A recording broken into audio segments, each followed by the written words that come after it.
নমস্কাৰ আকাশবাণী গুৱাহাটী কেন্দ্ৰৰ পুৱাৰ আঞ্চলিক বাতৰি পঢ়িছো জুলি শৰ্মা বৰুৱাই এতিয়া প্ৰধান বাতৰিসমূহ হ'ল কোভিডৰ দুই পালি প্ৰতিষেধক গ্ৰহণ কৰা ৰাজ্য চৰকাৰৰ অধীনৰ কৰ্মচাৰীসকলক আজিৰে পৰা নিয়মীয়াকৈ কাৰ্যালয়ত উপস্থিত থাকিবলৈ ৰাজ্য চৰকাৰৰ নিৰ্দেশ ৰাজ্যত কোভিডৰ পৰা আৰোগ্যৰ হাৰ 90.14% বৃদ্ধি ৰাজ্যত এতিয়ালৈকে 48 লাখতকৈ অধিক পালি প্ৰতিষেধক প্ৰদান ড্ৰাগছৰ বিৰুদ্ধে অসম আৰক্ষী অভিযান অব্যাহত শেহতীয়া তিনিটা অভিযানত বৃহৎ পৰিমাণৰ ড্ৰাগছ জব্দ 10 জনক গ্ৰেপ্তাৰ অসম কেঞ্চাৰ কেয়াৰ ফাউণ্ডেশ্যনৰ সঞ্চালক মণ্ডলীৰ বৈঠকত অংশগ্ৰহণ কৰি নিৰ্মীয়মান কৰ্কট চিকিৎসালয়ৰ নিৰ্মাণ ত্বৰান্বিত কৰিবলৈ মুখ্যমন্ত্ৰীৰ নিৰ্দেশ আৰু বিশ্বৰ 1 নম্বৰ খেলুৱৈ নভাক জকভিচৰ দ্বিতীয়বাৰৰ বাবে ফ্ৰেঞ্চ অপেন টেনিছ প্ৰতিযোগিতা পুৰুষৰ ছিংগলছৰ খিতাপ অৰ্জন দেশৰ বিভিন্ন ৰাজ্যত লকডাউন শিথিল কৰা হৈছে যদিও কৰোনা ভাইৰাছৰ সংক্ৰমণ ৰোধ কৰাৰ বাবে আমি শ্ৰোতাসকলক নিজৰ সুৰক্ষাৰ ক্ষেত্ৰত কোনো ধৰণৰ অৱহেলা নকৰিবলৈ তথা সকলো ধৰণৰ প্ৰতিৰোধমূলক ব্যৱস্থা গ্ৰহণ কৰিবলৈ অনুৰোধ জনাইছো তদুপৰি কোভিড-19ৰ প্ৰথম পালি প্ৰতিষেধক গ্ৰহণ কৰা 18 বছৰৰ ঊৰ্ধৰ প্ৰতিগৰাকী লোককে নিৰ্ধাৰিত সময়ত দ্বিতীয় পালি গ্ৰহণ কৰিবলৈকো আমি অনুৰোধ জনাইছো মাস্ক পৰিধান কৰক 2 গজ দূৰত্ব বৰ্তাই ৰাখক হাত আৰু মুখৰ পৰিষ্কাৰ পৰিচ্ছন্নতাত গুৰুত্ব দিয়ক কেন্দ্ৰীয় চৰকাৰে কোভিড-19 মহামাৰীৰ প্ৰত্যাহ্বানৰ মুখামুখি হ'ব পৰাকৈ সকলো ধৰণৰ প্ৰয়োজনীয় ব্যৱস্থা গ্ৰহণ কৰিছে এই সম্বন্ধীয় যিকোনো প্ৰশ্নৰ উত্তৰৰ বাবে আপোনালোকে ৰাষ্ট্ৰীয় পৰ্যায়ৰ 01123978046 অথবা 1075 নম্বৰত আৰু অসমৰ ক্ষেত্ৰত 104 নম্বৰত ফোন কৰিব পাৰিব এতিয়া শুনক বিতং বাতৰি কোভিডৰ দুই পালি প্ৰতিষেধক গ্ৰহণ কৰা ৰাজ্য চৰকাৰৰ অধীনৰ চৰকাৰী কৰ্মচাৰীসকলক আজিৰে পৰা সকলো ধৰণৰ কোভিড নীতি মানি কাৰ্যালয়ত উপস্থিত থাকিবলৈ ৰাজ্য চৰকাৰে কালি নিৰ্দেশনা জাৰি কৰিছে কাৰ্যালয়সমূহৰ কাম কাজ সুচাৰুৰূপে পৰিচালনা কৰাৰ উদ্দেশ্যে কালি ৰাজ্য চৰকাৰৰ সাধাৰণ প্ৰশাসন বিভাগৰ আয়ুক্ত সচিব MS মণিবন্দনে এই নিৰ্দেশনা জাৰি কৰে উল্লেখযোগ্য যে কোভিডৰ সংক্ৰমণ বৃদ্ধি পোৱাৰ পৰিপ্ৰেক্ষিতত জৰুৰী সেৱাসমূহ বাদ দি চৰকাৰী আৰু বেচৰকাৰী খণ্ডত কাৰ্যালয়সমূহ বন্ধ ৰখা হৈছিল ৰাজ্যত কোভিডৰ পৰা আৰোগ্যৰ হাৰ 90.14% বৃদ্ধি হৈছে আনহাতে কৰোনা ভাইৰাছৰ সংক্ৰমণৰ হাৰ 2.16% হ্ৰাস পাইছে ৰাজ্যত কালি 1,455টা নমুনা পৰীক্ষাৰ অন্তত 2167 জন লোকৰ দেহত ভাইৰাছৰ সংক্ৰমণ ধৰা পৰে ইয়াৰ ভিতৰত 226 জন কামৰূপ মহানগৰ জিলাৰ কালি দিনটোত ৰাজ্যত 36 জন লোকৰ এই ৰোগত মৃত্যু হয় ইপিনে ৰাজ্যত এতিয়ালৈকে 48 লাখতকৈ অধিক পালি কোভিড প্ৰতিষেধক প্ৰদান কৰা হৈছে ইয়াৰে 38,83,261 গৰাকী লোকে প্ৰথম পালি আৰু 9,28,067 গৰাকী লোকে দ্বিতীয় পালি প্ৰতিষেধক গ্ৰহণ কৰিছে কালি দিনটোত 52,448 গৰাকী লোকক কোভিডৰ প্ৰতিষেধক প্ৰদান কৰা হয় অসম আৰক্ষীয়ে ড্ৰাগছৰ বিৰুদ্ধে অভিযান অব্যাহত ৰাখিছে শেহতীয়াকৈ অসম আৰক্ষীয়ে ড্ৰাগছৰ বিৰুদ্ধে চলোৱা তিনিটা অভিযানত বিশেষ সফলতা লাভ কৰিছে এই সফলতাৰ বাবে মুখ্যমন্ত্ৰী ডঃ হিমন্ত বিশ্ব শৰ্মাই এটা টুইটত অসম আৰক্ষীৰ শলাগ লৈ প্ৰকাশ কৰা অনুসৰি শেহতীয়াকৈ চলোৱা অভিযান তিনিটাত 10 জন লোকক গ্ৰেপ্তাৰ কৰাৰ উপৰি বৃহৎ সংখ্যক নিচাযুক্ত ঔষধ জব্দ কৰা হৈছে উল্লেখযোগ্য যে হাইলাকান্দি চলোৱা এটা অভিযানত 555 গ্ৰাম হেৰইন জব্দ কৰাৰ বিপৰীতে কামাখ্যা ৰেল ষ্টেচনত 200 গ্ৰাম মৰফিন আৰু গুৱাহাটীৰ আন এক স্থানৰ পৰা 300 গ্ৰাম হেৰইন জব্দ কৰাৰ লগতে 4 লাখ নগদ ধন আৰু এখন বাহন জব্দ কৰে ইপিনে চিৰাং জিলাৰ বিজনীৰ কাৱাটিকাত আৰক্ষীয়ে অভিযান চলাই কালি সন্ধিয়া ড্ৰাগছ ভৰ্তি পেকেটসহ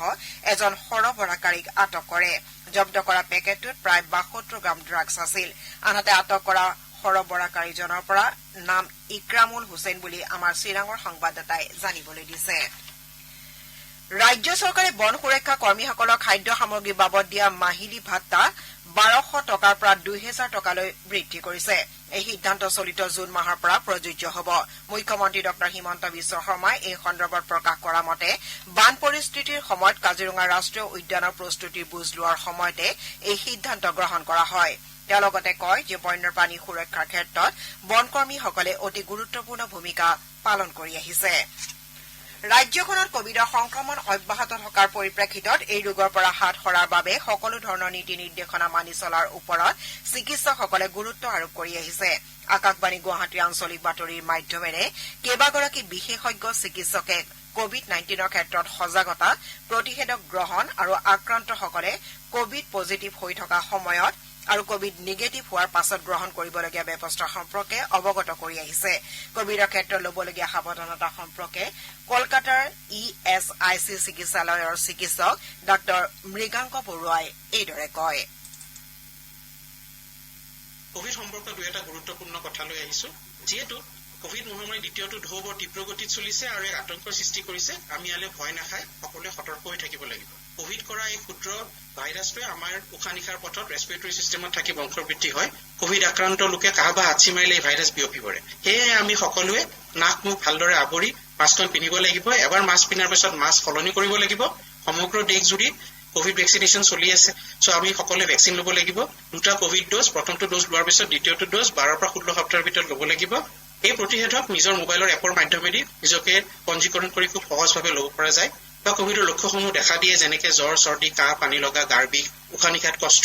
গোন্ধ নোপোৱা সোৱাদ নোপোৱা তেনেহ'লে ফাৰ্মাচীলৈ গৈ নিজে ঔষধ নাখায় বা আনৰ কথা শুনি ঔষধ নাখায় চিকিৎসকৰ কাষ চাপিব লাগিব কোভিড পৰীক্ষা কৰিব লাগিব ৰেড বা RT-PCR যদি কোভিড পজিটিভ হয় হস্পিটেল বা ঘৰতে থাকি চিকিৎসা ল'ব লাগিব ঘৰত থকা সময়ত মাস্ক পৰিধান কৰিব লাগিব নিজৰ মাজত দূৰত্ব ৰাখিব লাগিব আৰু চিকিৎসকৰ নিৰ্দেশ মতে কিছু ঔষধ খাব লাগিব পাৰে আৰু কিছু টেষ্ট ব্লাড টেষ্ট ৰুটিন আৰু ইনফ্লেমেটৰী বায়োকেমিকেল মাৰ্কাৰ্ছ টেষ্ট হয়তো কৰিব লাগিব পাৰে আৰু নিজকে চাই থাকিব লাগিব টেম্পাৰেচাৰ উশাহ নিশাত কষ্ট পালছ অক্সিমেট্ৰি অক্সিজেন স্যাচুৰেশ্যন ইত্যাদি আপোনালোকে বাতৰি শুনিছে আকাশবাণী গুৱাহাটী কেন্দ্ৰৰ পৰা শ্ৰোতাসকলে এই বাতৰি আমাৰ YouTube channel AIR news Guwahati অথবা নিউজ অন AIR এপ যোগেও শুনিব পাৰিব মুখ্যমন্ত্ৰী ডঃ হিমন্ত বিশ্ব শৰ্মাই কালি অসম কেঞ্চাৰ কেয়াৰ ফাউণ্ডেশ্যনৰ সঞ্চালক মণ্ডলীৰ ত্ৰয়োদশ বৈঠকত ভাৰ্চুৱেল ব্যৱস্থাৰ মাধ্যমেৰে অধ্যক্ষতা কৰে বৈঠকত টাটা ন্যাসৰ সহযোগত ৰাজ্যৰ নিৰ্মাণ কৰ্কট চিকিৎসালয়সমূহৰ নিৰ্মাণত কোভিড পৰিস্থিতিৰ বাবে পলম হোৱাকে ধৰি বিভিন্ন বিষয় পৰ্যালোচনা কৰা হয় সাম্প্ৰতিক পৰিস্থিতিৰ পৰিপ্ৰেক্ষিতত চিকিৎসালয়সমূহৰ নিৰ্মাণ সম্পূৰ্ণ কৰাৰ নতুন সময়সীমা নিৰ্ধাৰণ প্ৰয়োজনীয় পুঁজি আৰু নিৰ্মাণ কাৰ্যত নিয়োজিত লোকৰ প্ৰয়োজনীয় বিষয় আদি আলোচনা কৰি মুখ্যমন্ত্ৰী ডঃ শৰ্মাই সংশ্লিষ্ট বিষয়াসকলক নিৰ্মাণ ত্বৰান্বিত কৰিবলৈ নিৰ্দেশ দিয়ে বৈঠকত স্বাস্থ্যমন্ত্ৰী কেশৱ মহন্ত আৰু অন্যান্য উচ্চ পদস্থ বিষয়াসকল উপস্থিত আছিল ৰাজ্যৰ জলসম্পদ মন্ত্ৰী পীযুষ হাজৰিকাই কালি ডিব্ৰুগড় আৰু তিনিচুকীয়া বান পৰিস্থিতি আৰু ব্যৱস্থাপনাৰ বুজ লয় মন্ত্ৰীগৰাকীয়ে কালি ৰমৰীয়াত ব্ৰহ্মপুত্ৰৰ খহনীয়া পৰিদৰ্শন কৰাৰ লগতে মৰাণত উপস্থিত হৈ দিহিং নদীৰ খহনীয়া পৰিদৰ্শন কৰি সামগ্ৰিক বান পৰিস্থিতিৰ পৰ্যালোচনা কৰে খহনীয়া প্ৰতিৰোধৰ বাবে চলি থকা কাম কাজৰ ঠিকা লাভ কৰা ঠিকাদাৰ কৰ্মস্থলীত উপস্থিত নহলে পুঁজি মোকলাই দিয়া নহব বুলি মন্ত্ৰীগৰাকীয়ে বগীবিলত সাংবাদিকৰ আগত প্ৰকাশ কৰে আনহাতে বান নিয়ন্ত্ৰণৰ বাবে কৰি থকা কাম কাজসমূহ শীঘ্ৰে সম্পন্ন কৰিবলৈ তেওঁ বিভাগীয় বিষয়াসকলক নিৰ্দেশ দিয়ে আজি বিশ্ব ৰক্তদান দিৱস শাৰীৰিকভাৱে সুস্থ সবল ব্যক্তিৰ মাজত ৰক্তদানৰ প্ৰতি সজাগতা আৰু সচেতনতা বৃদ্ধি কৰাৰ উদ্দেশ্যে 2004 চনৰ পৰা আজিৰ দিনটোতে বিশ্ব ৰক্তদান দিৱস উদযাপন কৰি অহা হৈছে এইবাৰৰ এই দিৱসৰ মূল বিষয়বস্তু হৈছে give blood and keep the world beating অৰ্থাৎ ৰক্তদান কৰক আৰু পৃথিৱীৰ হৃদস্পন্দন সঠিক ৰাখক এই বাৰ্তাটোৱে জীৱন ৰক্ষা আৰু আনৰ স্বাস্থ্য উন্নত কৰি পৃথিৱীখন স্পন্দনশীল কৰি ৰখাত ৰক্তদাতাসকলে আগবঢ়োৱা অত্যাৱশ্যকীয় অৱদানৰ ওপৰত আলোকপাত কৰে বিশ্ব ৰক্তদান দিৱস উপলক্ষে মুখ্যমন্ত্ৰী ডঃ হিমন্ত বিশ্ব শৰ্মাই সমগ্ৰ ৰাজ্যবাসীলৈ শুভেচ্ছা জ্ঞাপন কৰিছে তেওঁ কোভিড মহামাৰীৰ এই জটিল সময়ছোৱাত স্বেচ্ছামূলক ৰক্তদানৰ বাবে সকলোকে আগবাঢ়ি আহিবলৈ আহ্বান জনাইছে ৰাজ্যৰ বিভিন্ন জিলাত কোভিড সংক্ৰমণৰ বাতৰি আমালৈ আহি আছে কামৰূপ জিলাত কোভিডৰ সংক্ৰমণ যথেষ্ট হ্ৰাস পাইছে কালি দিনটোত 115 গৰাকী লোক নতুনকৈ এই ৰোগত আক্ৰান্ত হোৱাত এই ৰোগত আক্ৰান্ত লোকৰ সংখ্যা 15363 লৈ বৃদ্ধি পাইছে কালি দিনটোত এজন লোকৰ মৃত্যু হোৱাত এই ৰোগত মৃত্যু হোৱা লোকৰ সংখ্যা 233 হৈছেগৈ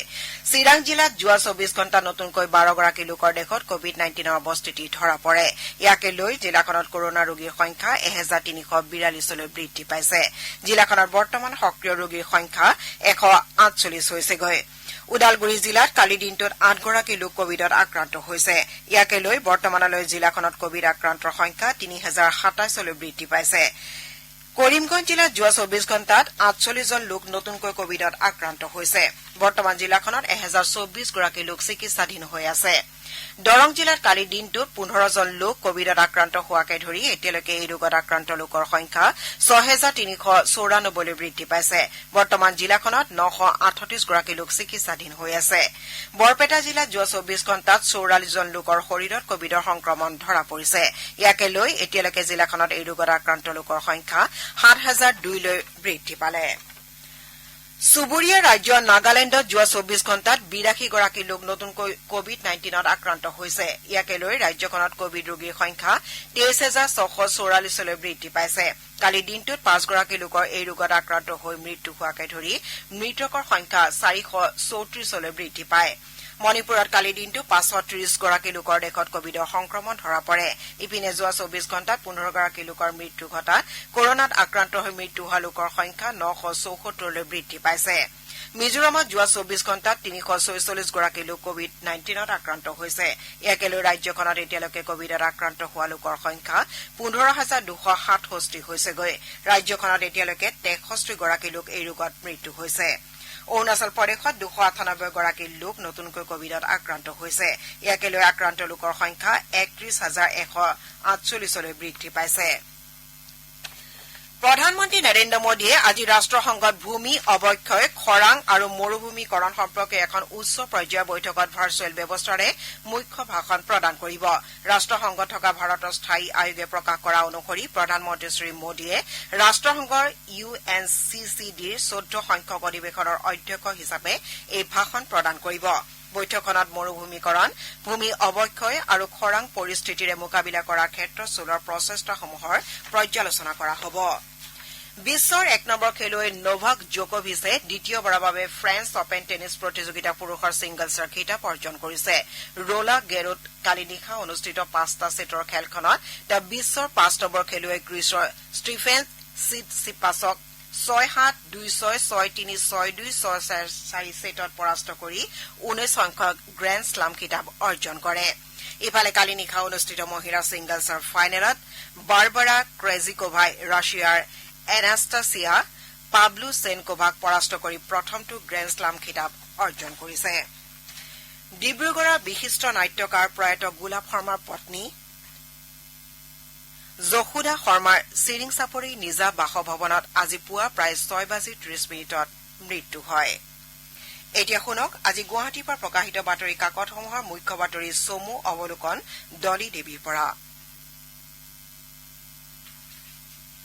জুলাইত অনুষ্ঠিত হ'বলগীয়া সংসদৰ বৰ্ষাকালীন অধিৱেশনৰ পূৰ্বে কেন্দ্ৰীয় মন্ত্ৰীসভাৰ সম্ভাৱ্য সম্প্ৰসাৰণ সম্পৰ্কীয় বাতৰি এটা অসমীয়া প্ৰতিদিন কাকতত মুখ্য বাতৰি হিচাপে প্ৰকাশ কৰা হৈছে।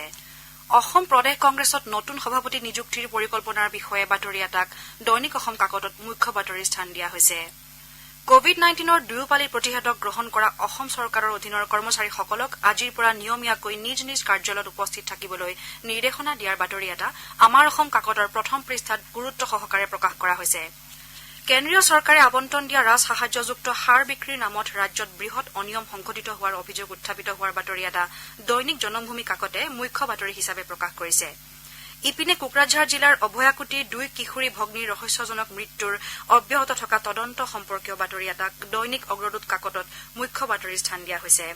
ধুবুৰীৰ গৰুৰ চোৰাং কাৰবাৰৰ বিৰুদ্ধে নদীপথত আৰক্ষীয়ে চলোৱা এটা অভিযানত ৩৭টা চোৰাং গৰু জব্দ হোৱাৰ বাতৰি এটা অসমীয়া খবৰ কাকতত গুৰুত্ব সহকাৰে প্ৰকাশ কৰা হৈছে। ৰাজ্যত কোভিড-১৯ৰ সংক্ৰমণৰ হাৰ পূৰ্বতকৈ হ্ৰাস হৈছে যদিও চৰকাৰে এই সম্পৰ্কীয় বাধা নিষেধসমূহ অব্যাহত ৰাখিব বুলি মুখ্যমন্ত্ৰীয়ে কৰা মন্তব্যৰ আঁত ধৰি প্ৰস্তুত কৰা এটা বাতৰি দি আছাম ট্ৰিবিউন কাকতে প্ৰথম পৃষ্ঠাত গুৰুত্ব সহকাৰে প্ৰকাশ কৰিছে। আজি প্ৰকাশিত অন্যান্য বাতৰিৰ ভিতৰত আছে ভূমিহীনে মাটি বিচাৰি চৰকাৰক আবেদন জনাব লাগিব বুলি মন্ত্ৰী ৰঞ্জিত দাসৰ মন্তব্য, সম্পূৰ্ণ হৈ উঠিল তিৰাপ নদীৰ ওপৰত দীৰ্ঘতম ওলমা দলং, বিজ্ঞানসন্মতভাৱে মথাউৰি নিৰ্মাণ, পাৰ্কোপাইন বান্ধ, জিঅ' বেগ ব্যৱহাৰত জলসম্পদ মন্ত্ৰীৰ গুৰুত্ব, গুৱাহাটী বাইহাটা মংগলদৈত ৫০ লক্ষাধিক টকাৰ ড্ৰাগছ জব্দ ইত্যাদি। এয়াই আছিল আজি গুৱাহাটীৰ পৰা প্ৰকাশিত বাতৰি কাকতসমূহৰ প্ৰথম পৃষ্ঠাৰ মুখ্য বাতৰিত চমু অৱলোকন। ধন্যবাদ ডলী দেৱী। বাতৰি শেষ কৰাৰ আগেয়ে প্ৰধান বাতৰি কেইটামান আকৌ এবাৰ পঢ়ি দিছো। কোভিডৰ ২ পালি প্ৰতিষেধক গ্ৰহণ কৰা ৰাজ্য চৰকাৰৰ অধীনৰ কৰ্মচাৰীসকলক আজিৰে পৰা নিয়মীয়াকৈ কাৰ্যালয়ত উপস্থিত থাকিবলৈ ৰাজ্য চৰকাৰৰ নিৰ্দেশ। ৰাজ্যত কোভিডৰ পৰা আৰোগ্যৰ হাৰ 90.14% বৃদ্ধি ৰাজ্যত এতিয়ালৈকে 48 লাখতকৈ অধিক পালি প্ৰতিষেধক প্ৰদান আৰু বিশ্বৰ 1 নম্বৰ খেলুৱৈ নোভাক জকভিচৰ দ্বিতীয়বাৰৰ বাবে ফ্ৰেঞ্চ অপেন টেনিছ প্ৰতিযোগিতা পুৰুষৰ ছিংগলছৰ খিতাপ অৰ্জন পুৱাৰ আঞ্চলিক বাতৰি ইমানেই নমস্কাৰ